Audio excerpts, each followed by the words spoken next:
In last week's episode of the Epic Family Road Trip, we drove 765 kilometers down the west coast of New Zealand from Collingwood to the beautiful town of Wanaka.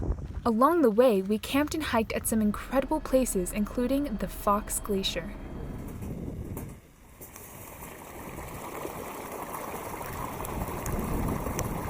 After an amazing time in Wanaka, we drove an hour south to Queenstown, the adventure capital of the world. This drive took us over the highest main road in New Zealand, known as the Crown Range Road, which at its highest point reaches 1,121 meters.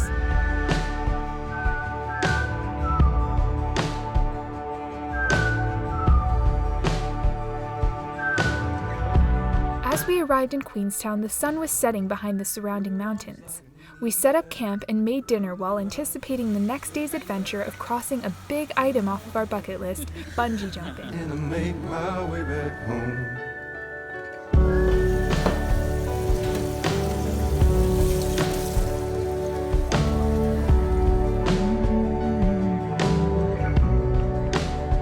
The next morning, we headed to the world-famous Kawaro Bridge bungee jump. Oh my goodness, that's so gross. It makes it worse. He just put his arms out and then fell. Oh, that's great. If someone pushes me, I'm gonna be so mad. The jump sits 43 meters or 141 feet over the Kawaro River. This time, only Dad and Peter were brave enough to do the jump, so they got strapped in and prepared for the jump. Getting ready to jump off a bridge, a perfectly good bridge.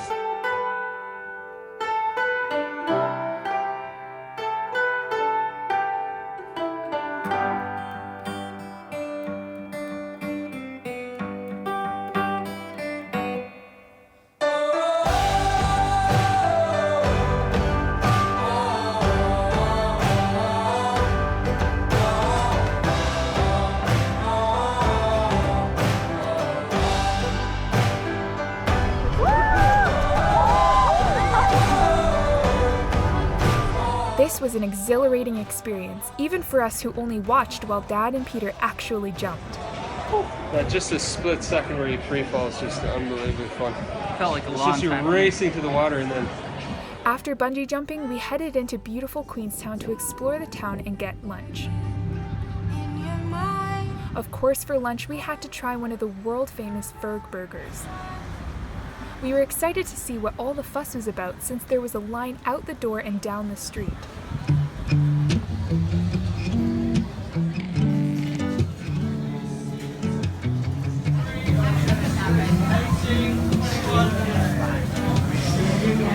go to Queenstown, you gotta go to Fergburger. It's a real popular burger joint, and I'll show you why in just a minute.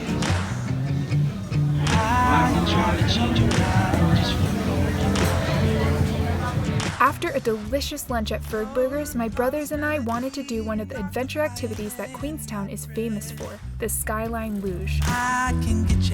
We rode up the Skyline gondola to the luge track, which provided breathtaking views of the town below.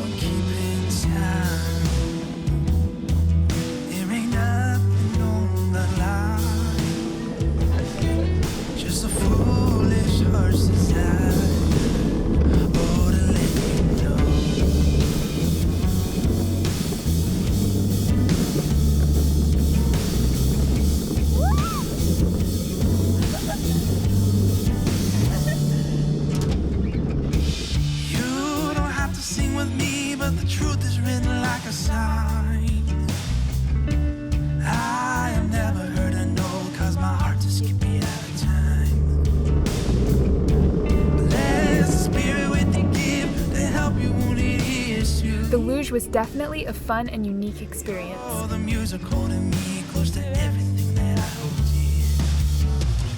From Queenstown, we drove about 2 hours to the town of Te Anau, which is known as the gateway to Fiordland National Park.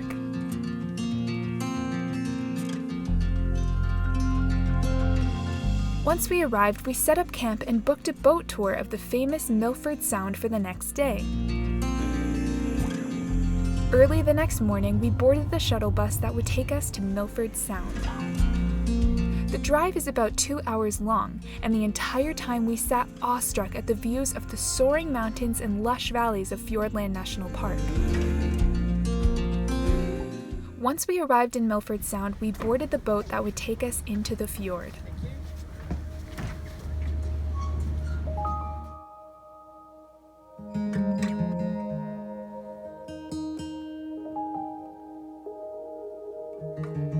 The boat ride through the fjord was incredible. We were captivated by the extraordinary beauty of this magical place. We were lucky to enjoy seeing the fjord in all its glory on a clear and sunny day, since Milford Sound is known as one of the wettest places on Earth. It rains nearly 184 days of the year here, and the annual rainfall is 6,813 millimeters. However, rain or shine, Milford Sound is a sight to behold and an unforgettable experience of a lifetime.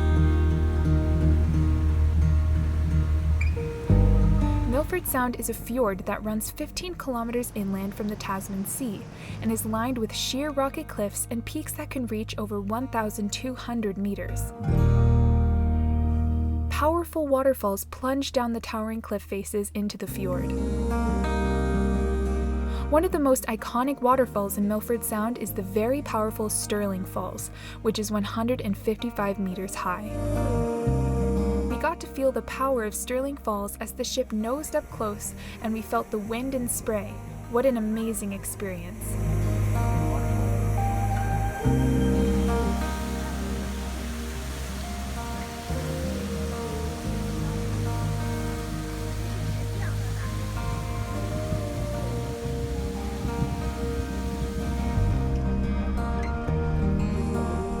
As we neared the end of the fjord, we sailed out onto the Tasman Sea to get a view from the outside.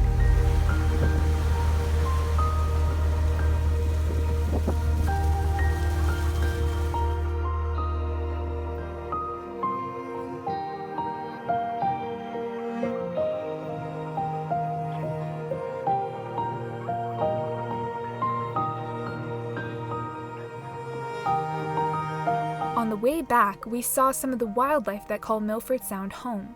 There was a small colony of seals resting on the rocks near the shore.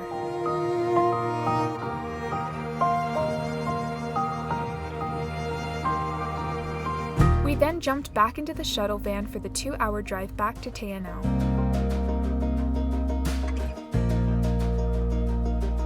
On the way back, we stopped off at some beautiful viewpoints, rivers, waterfalls, and also got to see a kea bird up close.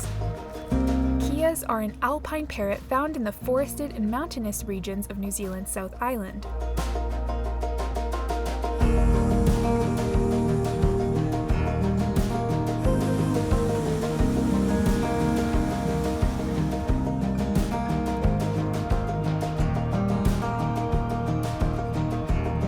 Along the way, we also got to refill our water bottles with the fresh water of a glacial river.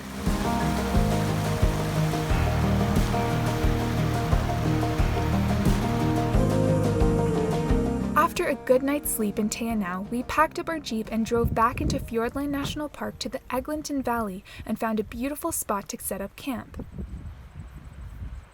The Eglinton Valley is definitely on our list of top favorite places we have ever camped. We set up camp on the grassy field next to the beautiful Eglinton River. The valley is surrounded by soaring mountains and distant snow-capped peaks.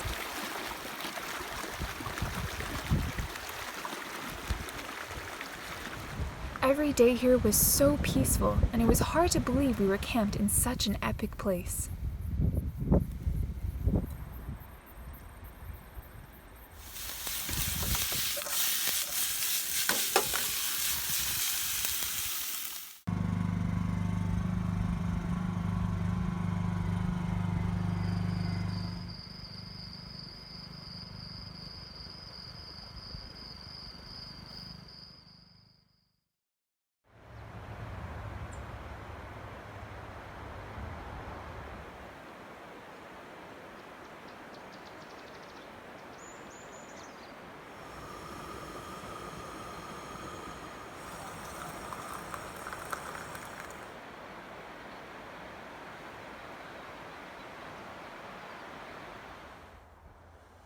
Being next to the river, Dad got to practice his fly casting as the sun came up from behind the mountains and the mist drifted over the valley floor.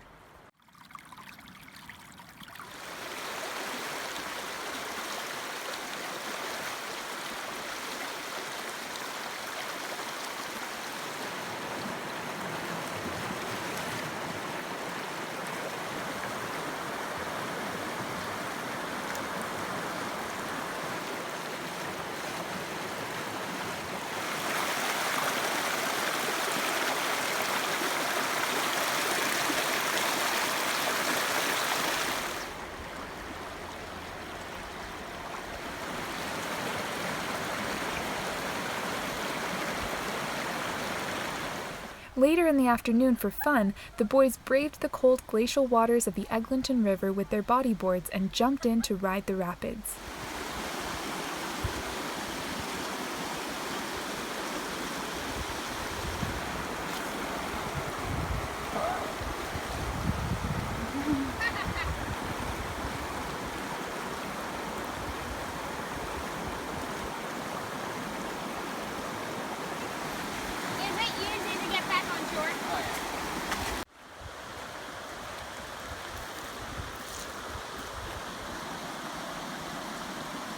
Keep going.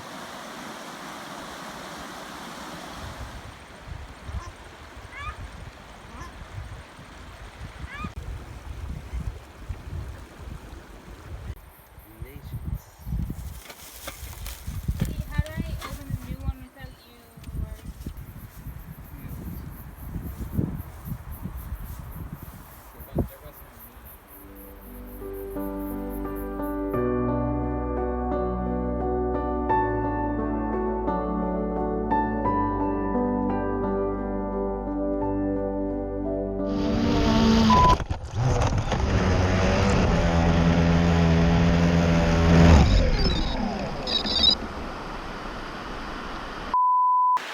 We crashed the drone somewhere in the bush here. We've hiked quite a ways in the bush, crossed the river, and are taking a look in the forest. Pete was flying it and he said he saw it hit a tree, and we're at that tree and we don't see it. So we're gonna have to look. It might be caught in the trees, it might have landed in the water and flowed down stream or something, but hopefully we can find it. We found it. The only problem is it's way up there, but it looks like it's still working. The lights are still flashing and the GoPro's still there filming, so hopefully we can get up there and get it without hurting anyone or hurting ourselves. Yes. Be gentle and I'll try to catch it. Ooh, I don't want to fling it way off, but If you can get it safely, nothing's broken. watch it. Yep. Here it comes. Let it down slowly. Yay! Nothing damaged. Nothing broken. Woo! Got stuck in the tree actually. That's green. Sweet. Nice recovery. In a national park, way out in the middle of nowhere. Before continuing south to Bluff, we wanted to do one of the famous hikes in the national park. So we headed out to do the Key Summit Trek. The Key Summit Trek is an 8-kilometer hike with a 1,390-foot elevation gain.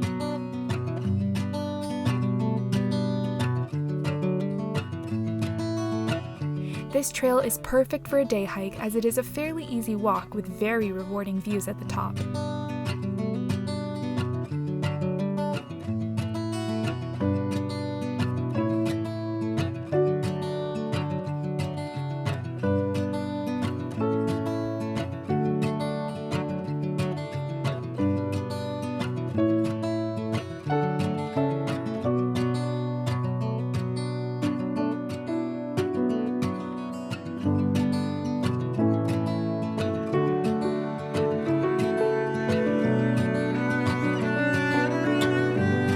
Summit, we enjoyed the panoramic sweeping views of the surrounding mountains, wilderness, and Lake Marion, which is a beautiful alpine lake at the southern end of the Darren Mountains.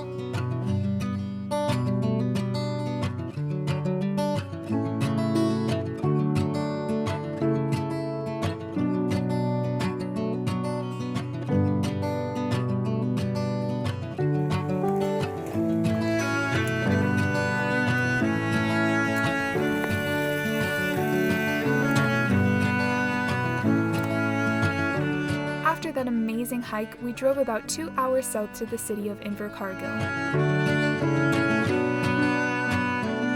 In Invercargill, we got a hotel room for the night since we had been sleeping in tents for nearly 100 days now, and it was getting a lot colder out the further south we got.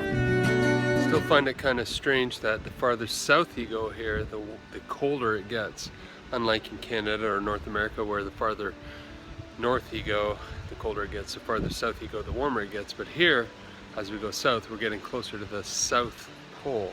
So we're in Invercargill and right near Bluff, which is the southernmost part of New Zealand. It's raining, almost snowing, not quite, but it just feels cold. So we kind of wimped out and got a hotel for the night, just to recharge our phones and just kind of reconnect with civilization. And tomorrow we'll hit the road again and get back to camping.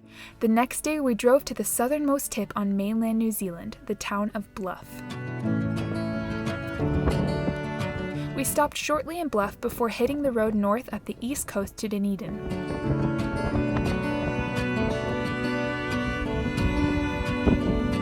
Stay tuned for next week's episode of the Epic Family Road Trip, where we begin the drive back north up the South Island of New Zealand to explore and camp in some of the most spectacular places in the world.